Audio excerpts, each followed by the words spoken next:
Hi friends! This weekend is Father's Day, as I'm sure you're aware. So I wanted to introduce you to my dad. Hi everyone, my name is Richard. I'm Casey's dad. I'd like to wish everyone a happy Father's Day.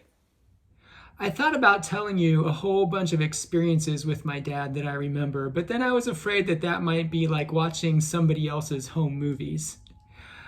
I'm really fortunate. I have an awesome dad. I'm not going to say he's better than your dad, but I do know that not everyone has such a positive experience with their father. Some fathers are absent, some fathers are abusive, some are more concerned with work than family, some have a difficult time expressing love. If you've had a difficult time with your father, I hope that someone in your life, some other man, has been father-like to you. And remember that God is our perfect heavenly Father. And no matter how disappointed you may have been by another person, God never lets you down. Now, this is a broad generalization, which I know is dangerous. But I do think that fathers tend to have different love languages than mothers. For example, one of the ways that I see my father showing love is through acts of service. Now, don't get me wrong, he tells us that he loves us and hugs us and all of that. But his love is primarily in action. Here's just one example. When I graduated from college in Ohio, it was December, and in January I was moving to Boston to start graduate school. So for Christmas that year, my dad gave me this little semi-truck, and he taped a sign on the side that said, Wilson's Movers.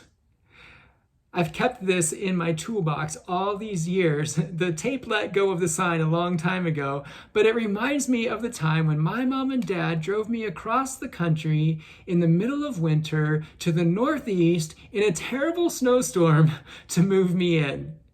And that was just the beginning. My dad has helped me move countless times. United Methodist pastors move a lot, you know.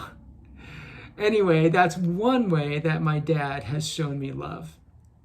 I was thinking that God, our Heavenly Father, also shows us love on the move.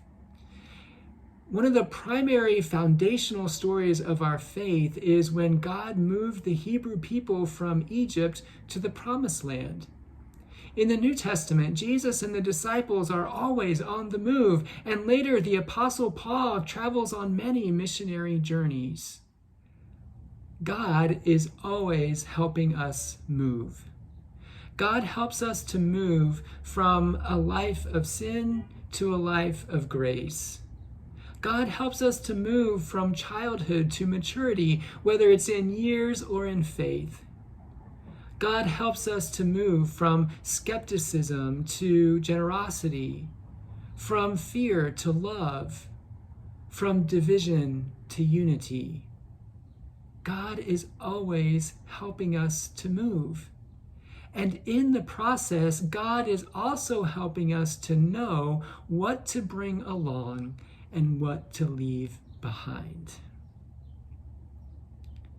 I hope this Father's Day, as you celebrate with the ones you love, that you take a moment to say to God, "Thanks, Dad."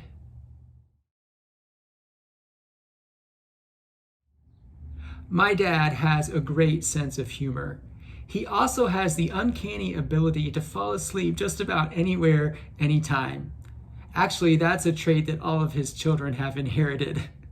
So when I asked my dad to send me a video, here's the first one that he sent, just for fun.